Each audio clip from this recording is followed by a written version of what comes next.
சர்க்கரை நோய் இருந்தா மட்டும்தான் ரத்த சர்க்கரை அளவை மெயின்டைன் பண்ணணுமா என்ன?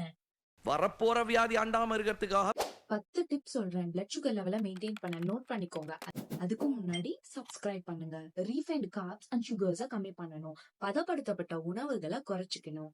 முக்கியமா சுகரை வெறும் வயிற்றுல சாப்பிடவே கூடாது. நிறைய ஃபைபர்ஸ் அண்ட் புரோட்டீன்ஸ் எடுத்துக்கணும். அது குளுக்கோஸ் ஸ்பைக்க கம்மி பண்ணும். ஆசிட் ஃபுட்ஸை விட ஆல்கலைன் ஃபுட்ஸ் நிறைய எடுத்துக்கிறது. Like fruits, vegetables, nuts, seeds இது எல்லாமே ஒரு மீல்ல சேர்த்துக்கணும். 2 மீல்ஸ்க்கு நடுவுல ஸ்நாக்ஸ் சாப்பிடக்கூடாது. ஹைட்ரேட்டடா இருக்கணும். சுகரை ஃப்ளஷ் பண்ண நிறைய தண்ணி குடிக்கணும். போதுமான வெயிட்ட மெயின்டைன் பண்ணணும். ஓவர் வெயிட்டா இருந்தா வெயிட் லாஸ் பண்ண ஸ்டார்ட் பண்ணுங்க. ஒவ்வொரு மீலுக்கு அப்புறமும் மைல்டா மூவ்மெண்ட்ஸ் இல்லைன்னா எக்ஸசைஸ் பண்ணணும். ஸ்மோக்கிங், ஆல்கஹால அவாய்ட் பண்ணிடணும். ஸ்ட்ரெஸ் மேனேஜ்மெண்ட் எந்த ஒரு நோய்க்கும் முக்கிய காரணமா ஸ்ட்ரெஸ் தான் இருக்கு.